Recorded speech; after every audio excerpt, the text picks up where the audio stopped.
Good morning, everyone, and welcome to today's webinar on cognitive health and aging with Mount Sinai.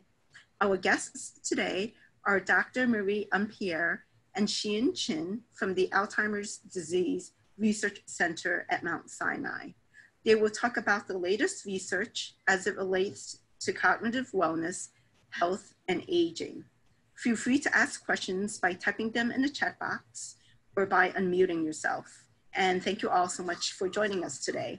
And Dr. Ampere and Xian, over to both of you. Thank you. Thank you. Good morning, everybody, and thank you so much for signing up to participate in this conversation about cognitive health and aging. And our topic today is why do we need research? Shahan and I are part of the Mount Sinai Health Systems Alzheimer's Disease Research Center, which is also part of the Icahn School of Medicine at Mount Sinai. So our institution is devoted to providing excellent patient care, to educating doctors, and to finding cures and informing the practice of medicine overall. So today we're gonna talk to you about our cognitive health, facts and fiction. We've heard a lot of, we know that there are many myths and misinformation in the community. So we are going to try to give you information that is factual and to help you differentiate between facts and fiction. We're going to give you a little bit of background on the current research, what we know, and what we need to learn about cognitive health. And also we will talk to you about how you can help us to further our knowledge and to really inform the field, and ultimately maybe to find a cure for one of the most common, prevalent, and feared diseases of the brain, which is Alzheimer's. And we're going to conclude talking about cognitive wellness and how to maintain it. And Shahan, in particular, will speak with you in more detail about the COVID-19 journey, how to stay safe, how to prepare, how to have a plan, and how to thrive through this whole new normal as we embark in this new chapter. I mean, normally we would be all in the same room, speaking with each other and looking at each other, and now we are on Zoom. In March, I didn't know what Zoom was. And come March 13th, a few days before stay-at-home orders were implemented by Governor Cuomo, I had to become an expert. So I am still developing my practice with Zoom. So I will ask you for your patience in advance in case things are not flowing as they should. It is because technology is not really my strength. I am a social worker by training, and I've come to Zoom somewhat later in my career. So this shows you a map of the United States and 30 places where we have centers that are dedicated to the study of cognitive health and aging.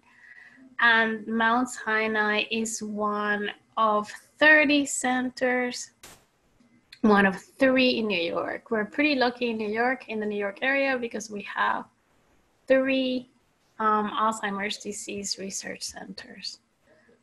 So let's jump right into the conversation and talk about cognitive health and aging, what are facts and what is fiction.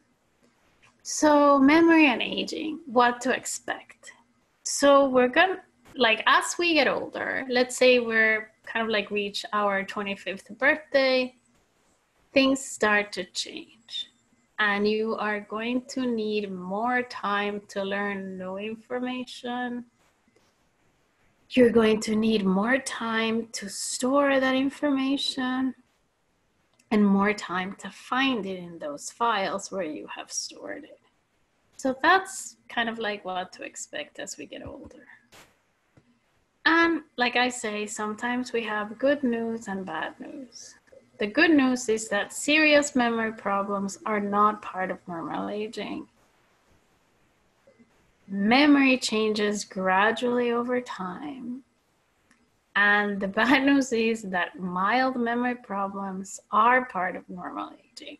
So we're all going to feel a little rusty as we get older. I was listening to my husband last night speaking with his brother, who was complaining that he couldn't find his keys, that he misplaced them, and then he found them. And they were very concerned because they both thought, oh my God, there's something wrong with your memory, there's something wrong with your brain. And then I said, you know, this is part of normal aging.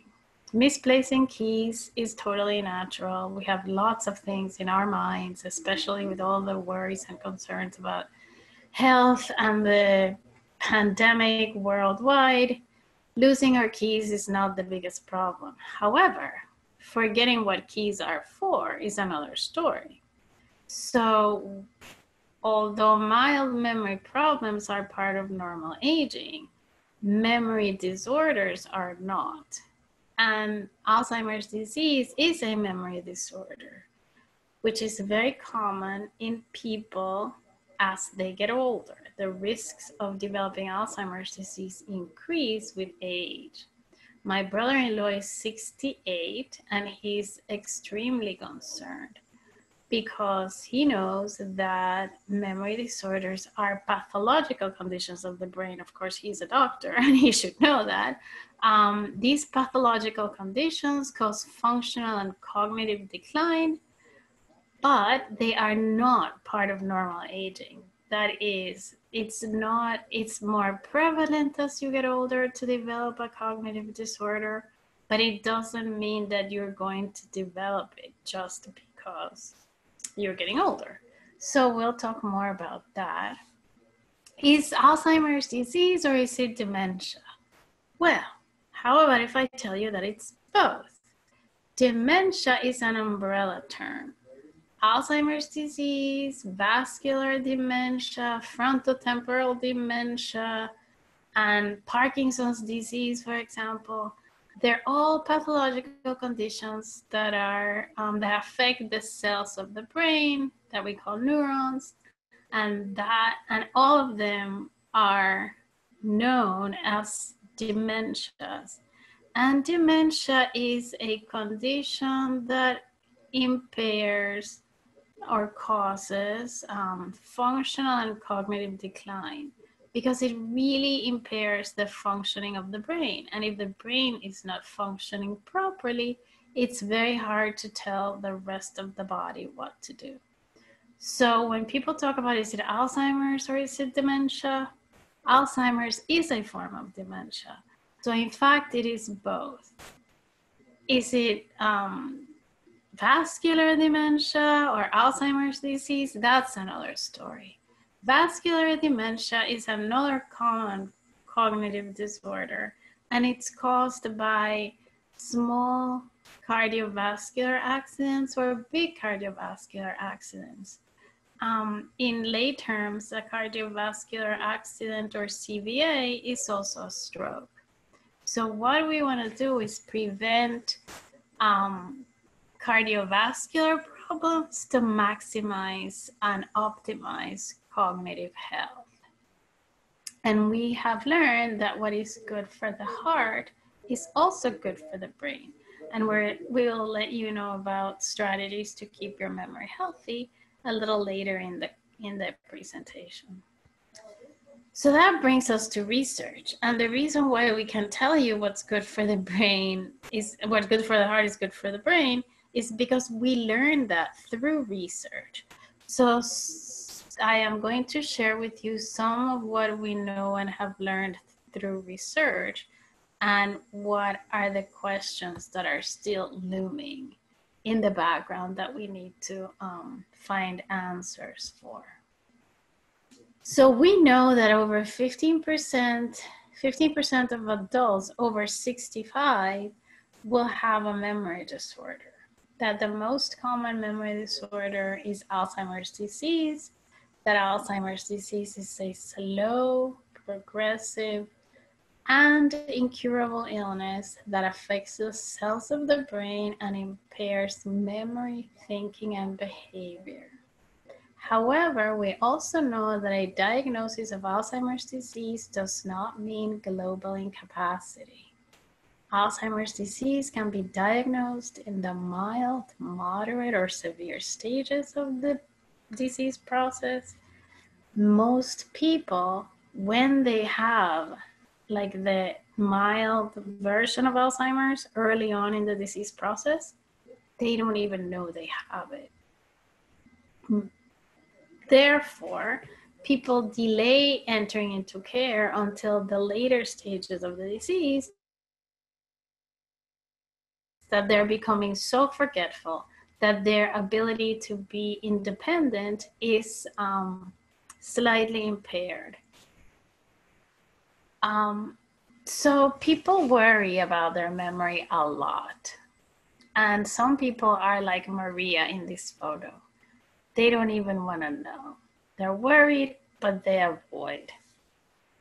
And that makes them feel a little bit anxious. And because of the anxiety, and because of the nervousness, and because of the stress, they may even become more forgetful. So, as I tell you, fear of Alzheimer's disease in the United States is very, very common. And since between 2006 and 2010, the percentage of those who fear getting Alzheimer's disease increased more than the fear of developing any other illness among the population of the United States. And so what do we know about Alzheimer's disease and the brain? We're not 100% sure about what causes Alzheimer's disease to begin with. We know what happens once the brain has Alzheimer's disease. So the scan on the top left of your screen shows a normal brain with a lot of activity. There's a lot of red and yellow. On the right bottom of the screen, you can see a PET scan of a person with Alzheimer's disease. And that shows a lot more purple and a lot less yellow and red, which is an indication that the brain is functioning in a different way. And that differs the brain's ability to kind of like act as the hard drive of the computer and creates a lot of other complications and problems. A healthy brain is kind of like fuller. A brain with severe Alzheimer's disease looks like it's shrinking in matter, and that's what impairs memory, thinking, and behavior. What have we learned is what I shared with you. We know that Alzheimer's disease impacts the brain severely. We know that it's been around for many years. It was first diagnosed by a German neurologist whose name was precisely Alzheimer's. And he diagnosed this disease in around 1906. And he did it, the first patient was a woman who was presenting with memory loss. And since then, we've actually been trying to find a cure for this disease without specific success, but with moderate success, because we have found that there are some ways of identifying the disease. There are some ways treatment involves slowing the progression of the illness. However, we have not found the cure, and we have not found prevention strategies other than overall wellness. We don't really know if there are differences between the brain and how the Alzheimer's impacts the brain across different ethnic groups. We don't know very much about really how to prevent it, how early in our age does the brain start to deteriorate. And ultimately, we really are looking for the cure, as you can imagine. So all of these things require intense research, and research is conducted among multiple teams. You saw in the map, there's 30 centers in the country that are exclusively devoted to better understanding cognitive health and decline.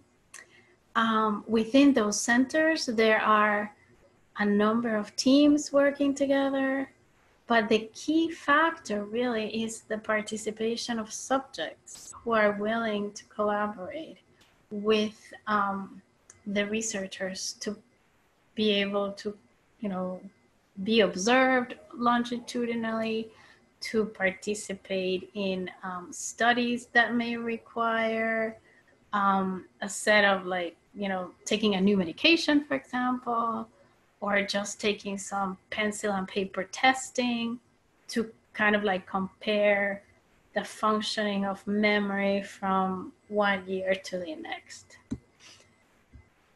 And you're probably wondering, so this is another thing we learned. We learned that, there are some plaques and tangles identified in the brain cells. And how we learned that is because we have been studying actual brain tissue that comes from people who are alive and well, and much earlier than when they stop needing their brain, they make a decision to donate their brain after they no longer need it. That means after they pass, after they die, there's organ donations that we can do throughout our life. And one of the things that can be helpful to us if just regular healthy people, as well as people with diseases of the brain, donate their brains so we can study tissues. In general, we want to highlight that there are some risks and protective factors for the development of cognitive problems or disorders. The greatest risk factor to developing a cognitive disorder is age. There's a connection with genetics. There is a higher risk among family members. If one family member has Alzheimer's disease before age 62, if it's diagnosed before age 62, it is more likely that there's a genetic composition. We've learned through research that head injuries are risk factors for Alzheimer's disease. And like I said before, we've also learned through research that what is good for the heart is good for the brain.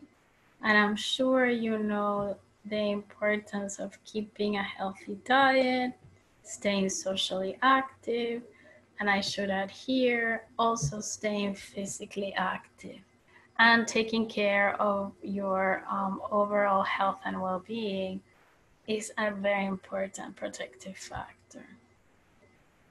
So there's also a connection between chronic medical illnesses and cognitive and memory issues. For example, there is an increased incidence of diabetes as we get older.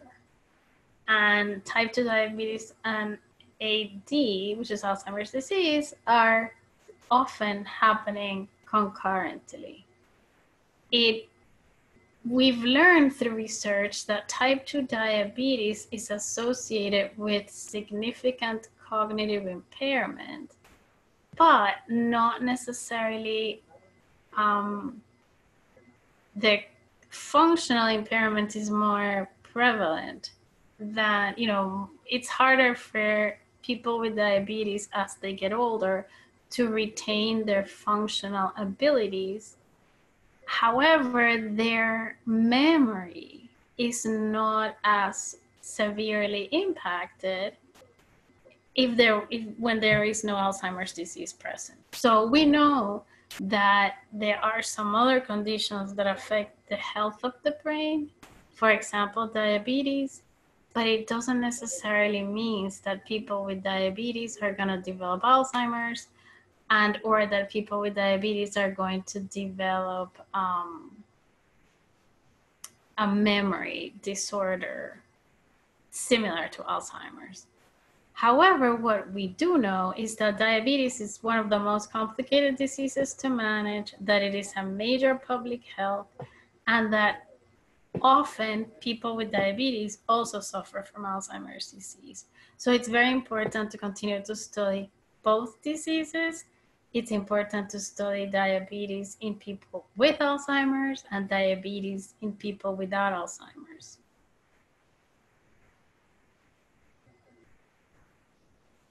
What impacts your cognitive health? Well, we've talked about diet, hearing, vision. If you lose your hearing, it's going to be hard for you to learn new information, to store it and to retrieve it, because we know that learning incorporates the learning incorporates the five senses.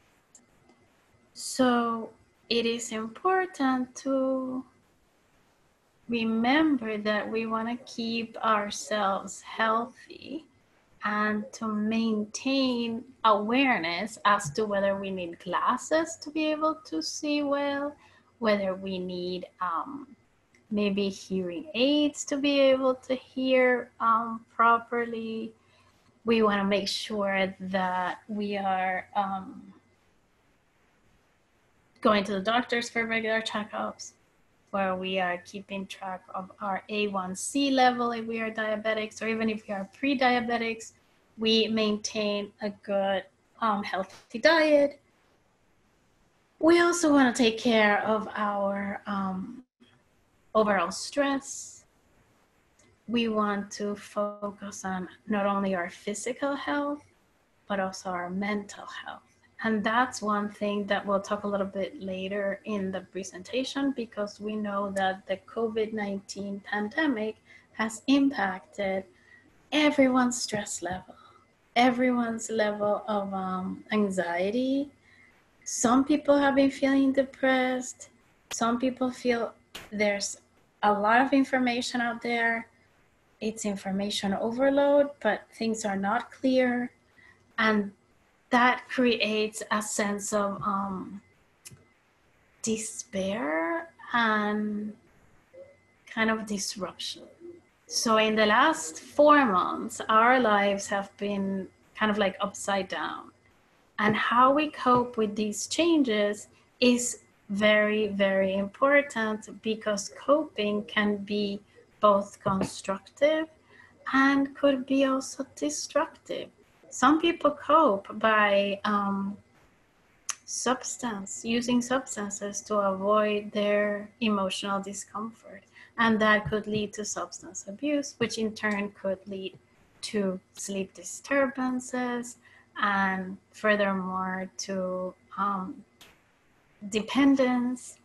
And alcohol dependence is a risk factor to develop a dementia that's called alcohol-related dementia, which affects the frontal part of the brain, and that in turn impairs ability to make decisions and regulate emotions. So the brain is an important organ, and we want to keep it as healthy as possible.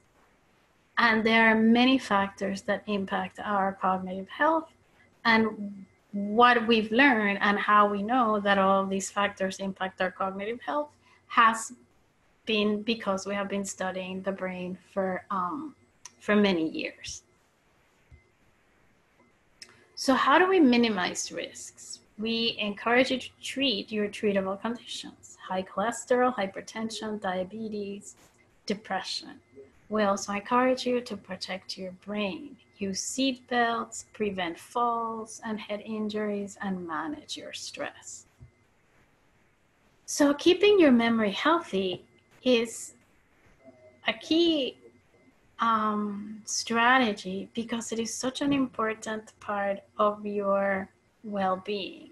Having a healthy memory will impact all areas of your life, and maintaining a healthy brain is the best strategy to maintain your memory healthy. So daily stress, as I mentioned, is kind of like off the charts has gotten off the charts in the last few months. We engage in, our body, our mind, our emotions, and our behaviors are intertwined. And at the center is this word that is very prevalent that I've been using a lot in this conversation, which is stress. And stress really means the impression that we're being asked to do more than we have the resources to do. So it's almost like when we feel stressed, we feel like somebody's asking us to build a house and we don't have any tools. That's kind of like a severe situation. So you're feeling like you're being asked to do something that you can't possibly do. And that creates a sense of discomfort. And in many ways, for many people, it's like a wish to run away. So we want to make sure that we figure ways to take care of ourselves as best as possible. And you're already doing it because you're already participating in the senior center activities. So before I stop today and I give the screen to Shahan, I will give you 7 brief things you can do in 60 seconds or less that will help you keep your stress at, your stress level in a manageable spot, and the opportunity to also take care of your healthy brain. First thing is to take a deep breath every so often. Second thing is to take pauses. And as we are going through our day, trying to do so many things at the same time, it is very likely that we're going to get distracted, that we're going to get confused, that we're going to misplace our keys, and that we're not going to be able to be focused and present in the moment. So trying to strategize between one task and another could be really helpful to keeping yourselves focused and as stress-free as possible. Mindfulness is an important practice that has become very common in the last 10 to 15 years in corporate America. It is an adaptation by a scientist of a style of meditation that he learned through his travels in Asia. To practice mindfulness requires a lot of what, the beginning of the concept is, a lot of practice. However, for an introduction to mindfulness, we have a telephone line that gives you a 2-minute introduction to a mindfulness practice. And I will send the number to you via the chat at the end of our presentations. It's very simple. The number is 212-241 and the letters CALM, calm. The idea is that mindfulness can help calm the mind. and at the same time helps to focus it. Some people are not so receptive to meditation, but they can tap into their relaxation response through listening to music. And we have prepared a telephone line with music that is recorded live by Mount Sinai music therapists who have selected the music pieces they perform because of their relaxing properties. And these music therapists are well trained in the science and art of psychotherapy. So they actually use music and have been trained to use music as a psychotherapeutic tool. That's another info, we get this information through research as well. Stretching and moving, I cannot highlight more the importance of exercise. We know that aerobic exercise can be extremely helpful because it helps the brain, it has circulatory positive properties for the brain. Circulation, your blood circulation improves when you engage in aerobic exercise in the same way that it is good for the heart. So as much as you can, remember to engage in some type of aerobic exercise at least once a day. It could be stretching and moving. It could be dancing to the beat of your favorite music. It could also be just taking a walk and maybe engaging in as vigorous a walk as you can. Exploring your sensory awareness can be a soothing opportunity. Just being mindful of the sounds and the smells and the aromas around you can help switch your focus and attention and give you a sense of well-being and pleasure. Some people cultivate the use of aromas in like aromatherapy. That can be relaxing for some.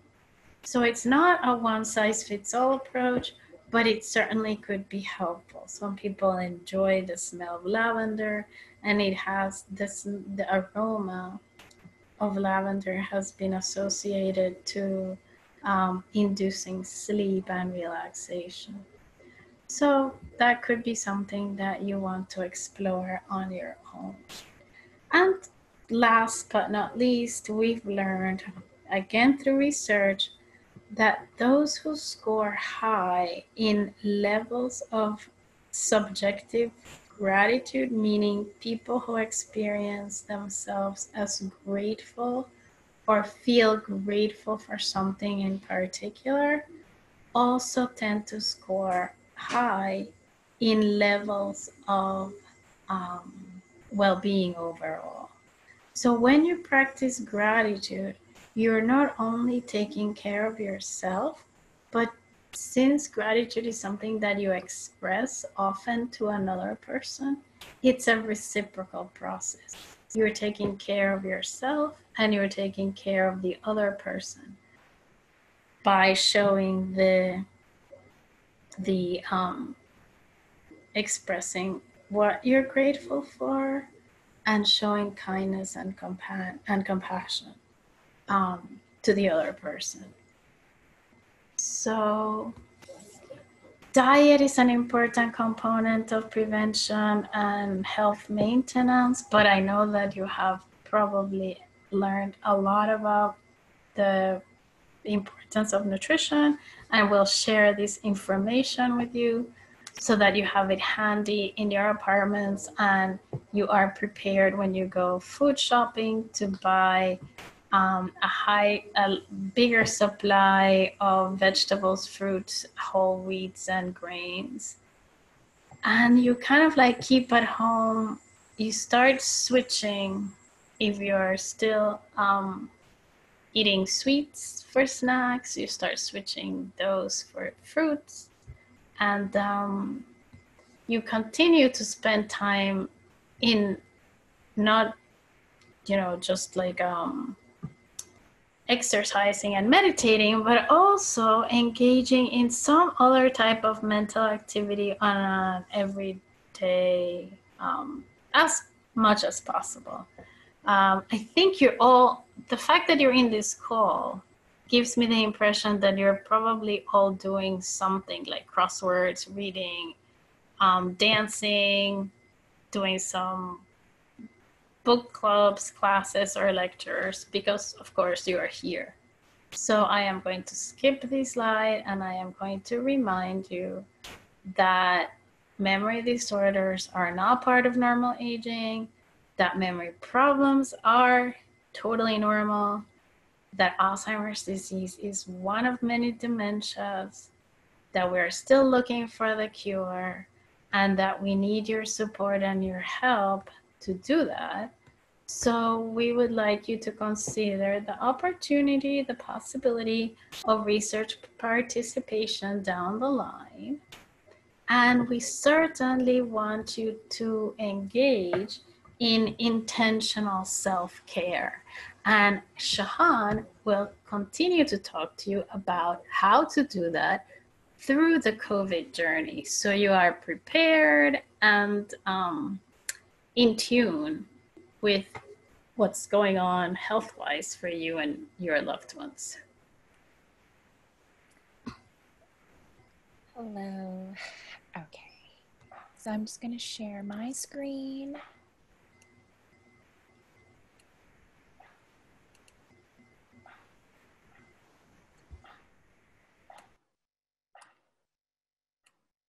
Okay.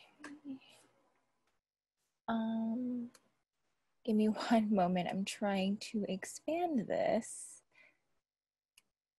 Just bear with us. As I said, this is not... Here we go. Okay, so during COVID-19, we want to, there have been a lot of challenges and a lot of extra pressures. We have kind of all been forced to adapt and embrace this new way of coping. We have social distancing as our new normal, part of our new normal. We also have to take extra safety precautions. Our medical visits now are some of them have continued, but a lot of them are staying virtual. In-person support groups have changed. They're offering virtual instead of in-person, as well as regular counseling, and respite care and home care services have been limited. In New York, respite care services, senior daycare services have not opened yet, which creates extra pressures and challenges on the family members that take care of that loved one. So because of all of this, stress is a very common reaction to this, and it's part of that normal. But what I want to do is we want to kind of make a plan so that we can, when there are these stressful situations, we can have a baseline of what to do, and we have some kind of guidance. So we want to pull together a team. That's very important. So these are individuals in your family or your friends, and as well as connecting with community services such as PSS, so that you know what kind of services are available in your community should you need it. Things like Meals on Wheels, New York Food Bank. I know that in certain places you get to have 3 free meals. And of course, the next part is we want you to also take inventory of what you have. So, in your home, determine how much food there is currently, what your basic list of medication are, supplies that you need. We want you to have enough supplies in the house should you have to quarantine for 2 weeks. I know everybody at the beginning of our lockdown, there was toilet paper was scarce and certain supplies at the grocery market was scarce. What I also recommend when you're getting these supplies is when there is a queue outside of these supermarkets, oftentimes they will let there is a special needs line, and you have to talk with a worker, and they will often let you be able to skip the line. And sometimes there are senior hours, but I do know not everybody can make those senior hours, which is why some supermarkets have made this policy of just, if you're able to, you talk to them, and then they will let you skip the queue. I know, for example, Trader Joe's has done that. So we also get your medications in order. We also want you to stay connected, right? So isolation is a huge issue with COVID-19. We're all forced to stay home, and even now we still have to stay vigilant. And we have to make sure we're following CDC guidelines. So we have to kind of adapt to virtual ways of interacting. Try to use FaceTime, Google Hangouts, Skype. We can give each other check-in calls every now and then, or check-in texts. And one thing that I would recommend is making sure that that person that you are checking up on, making sure that their technology is in order and they know how to use that technology, so that they're able to connect with family, friends, and services that they need. Of course, we want to maintain social distancing, and we want to stress safety measures. So distancing 6 feet from people, wearing a mask, not touching your face, washing your hands frequently.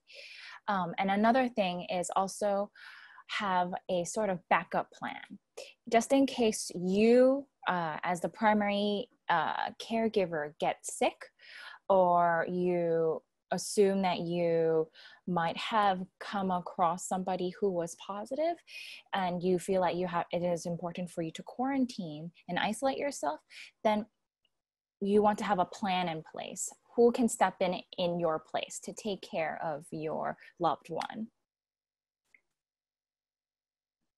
So just like Mari said, when she talked about staying social, we want to continue these kind of self-care activities.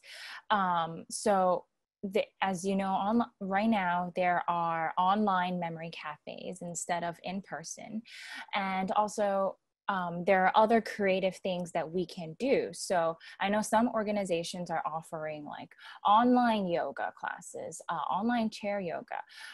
Mari has that, has the Calm number that we can dial in, and we can take a meditation session. And other ways we can kind of keep busy during this time, so that we can continue as much of a normal as possible. As you can see from the graphic, it requires you becoming a little creative, right? Social distancing,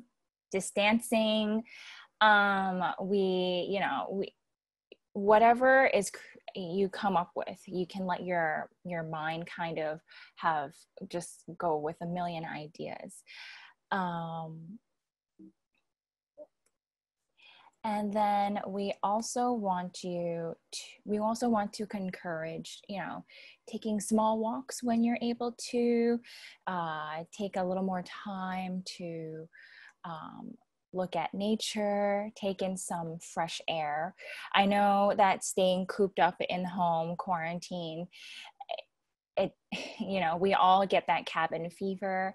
So if we can take a walk around the block, that might be nice. If there is a park that we can go to, that also might be nice. Of course, social distance, maybe go at hours that aren't peak. We can be we can try to instill some kind of normal as well. Like instead of going to movies, we have an in-home movie experience. So for example, I know that Google Chrome has this Netflix extension called Netflix Party. So you can actually watch the same movie with your family or friends, and you can comment on it at the same time. Kind of like what we're doing right now. We're all looking at the same presentation, but instead, imagine watching a movie and being able to comment on scenes, just like when you would normally be together to watch a movie. That, now can be the time where you can read that book that has been sitting on your shelf for a while. And it's like a new way to get you onto an adventure. So we have to get creative during these times. And of course, we want to get enough sleep, and we also want to have different dining experiences, right? Because I know we all are forced to kind of stay at home with with that routine, and maybe sometimes we're missing that outdoor dining experience. We can kind of recreate that indoor, where you can kind of consider like a picnic at home situation.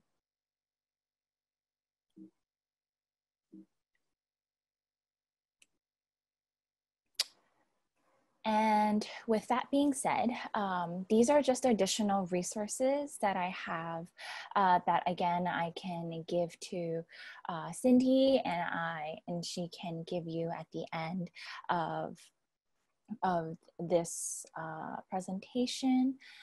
And of course, there's that grab and go meal that you can have, and there's more information on that. At this moment, we would like to open it up to questions, if there are any questions. Mari,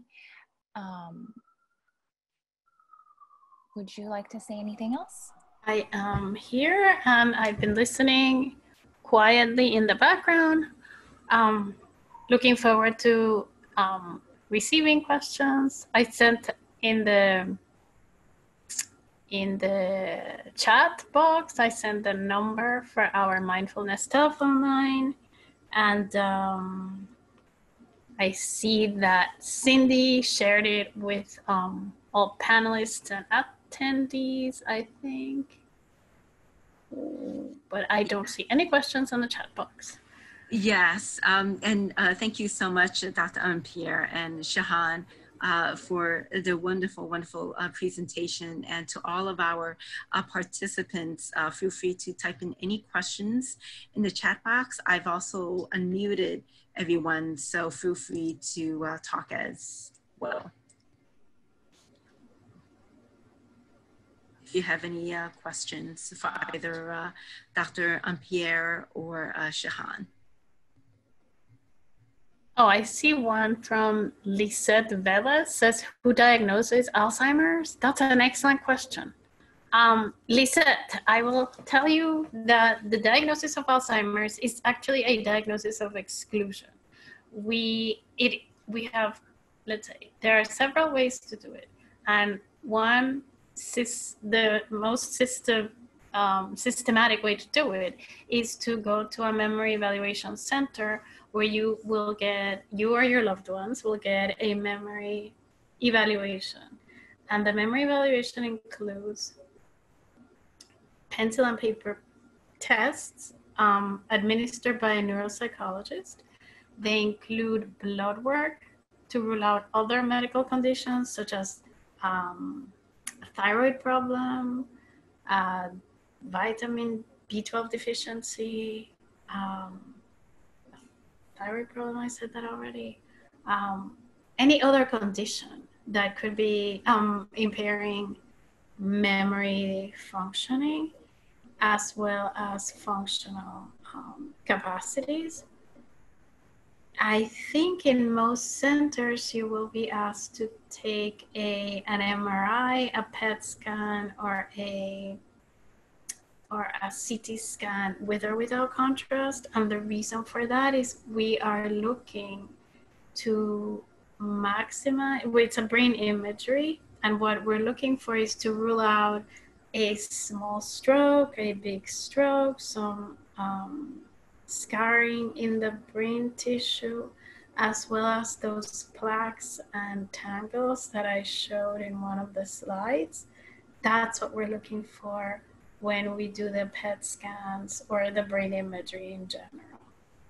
And then to complement all of that diagnostic assessment, a doctor, a medical doctor will meet with you and your loved one and will conduct a detailed interview to get a history of when the memory problems started, how severe they are, and whether, there's something else that could be causing them. And what I've just described, then kind of like the different members of the team will get together and will have a panel discussion to determine if there is a possible or probable diagnosis of Alzheimer's disease. A few years ago, we actually never gave anyone a diagnosis of Alzheimer's disease because we felt that it was only possible to diagnose Alzheimer's with an examination of the tissue.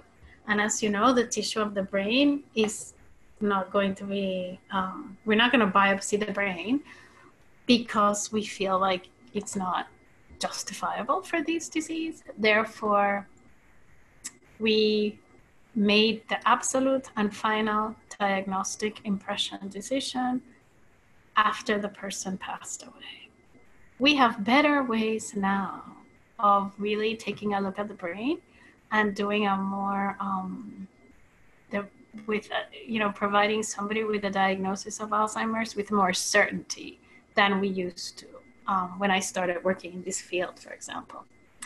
And what I've just described, interestingly enough, is really what we actually provide to our own research participants, with the difference that what we do is part of a research study. So it would be called a research memory evaluation versus a clinical memory evaluation. So those of you who might be interested in getting a research memory evaluation, which is completely free, could give us a call and we could set it up for you. It may take a little while because of COVID, we are not seeing research participants in person in our hospital, but we will in the future. So we want to be in touch and we want to be available so that when we reopen, we can invite you to come in and join us if that makes sense for you. And if you would rather see a medical provider and not be part of the research study, we could help you find somebody who could conduct an evaluation like I described. And I see more comments. What specific tests should be done? Good question. I think I answered that. We have neuropsych battery, we have thyroid test, we have C-reactive blood test, we have, we want to know what's the level of B12, and I can get you this information with more detail because the other blood tests are escaping. Definitely diabetes. And is it true that the pneumonia vaccine can help prevent Alzheimer's disease? I wouldn't know that, and I would have to defer that to our researchers so we can get you that information. I do believe that the pneumovax can prevent pneumonia, which is a very important medical condition to prevent as we get older, because it could be lethal for a person It could be, pneumonia is a very serious illness at any age, but as we get older, it's even more serious. And how do we contact you for the research memory? Well, we can send you the phone number. There it is. Shared. Put it up. Yes. So you can contact our main line, 212-241-8329.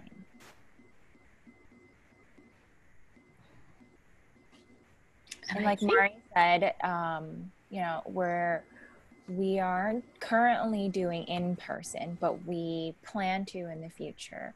But we might be, you know, if you give us a call, we'll still connect with you to make a plan for the future to do the evaluation. Yeah, Lisa, those are great questions. Thank you so much for asking them.